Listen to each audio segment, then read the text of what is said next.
So today we're going to talk about the Blu-ray system in here, the Blu-ray player in the front. So the first thing we want to do is insert a Blu-ray disc. So we want to open the player, insert our disc, close the door, and once we do that, the Blu-ray would start playing. As you can see here on the TV, we're not on the right source. So I want to hit the source button on my remote, and I want to select HDMI 1, and that's whether you're on the front or rear TV. And once we do that, you can see the Blu-ray player has already started to play the video that we inserted.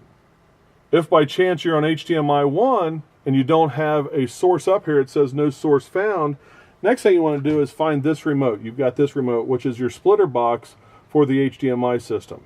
So what you want to do is make sure that you're in channel 1 in the A channel and B channel. So you would actually just point this remote there and change it to that channel.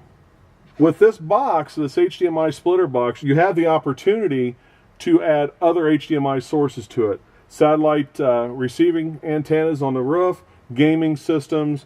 By chance your cell phone that has HDMI outputs, you could plug that in, and you could actually look at those items on your TV. You would just need to change the channel of that HDMI splitter to the source that you've installed that on, 2, 3, or 4.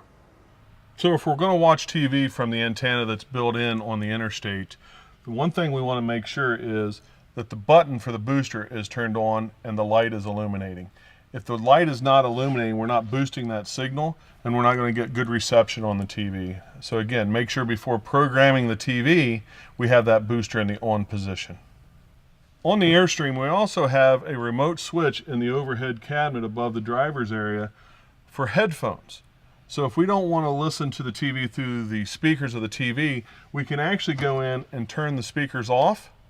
And then once we turn those speakers off, we have 2 ports for headphones. The one headphone jack is located directly behind the driver's seat on the wall. The other one is located behind the passenger seat on the wall there. So here on the outside of the Airstream Interstate, we have a couple accessories out here. First one here is our 110 outlets, so we could hook a TV up or a 120 volt appliance. This one here is actually cable output and an HDMI output. So if you have a satellite system installed on your unit, you could watch that satellite TV out here, or you could also watch a Blu-ray movie out here that you have in your Blu-ray player. Our rear TV has a swivel mount. To operate that swivel mount, what we need to do is pull down on this cable. Once we pull down on this cable, the TV will come out, and now we're going to be able to rotate this to any position that we would like. We can even rotate it around to watch it in the front of the vehicle. If we're having problems with our front or rear TV not operating and we're plugged in or our inverter's on, what I want to do is the first thing is check this outlet here. That's on the inverted circuit. As you can see here, we've got a little red indicator that's flashing on and off. That's telling me that it's tripped. How do I reset it? There's a little button here. All I need to do is push in on it, and it resets it, and that flashing light goes away.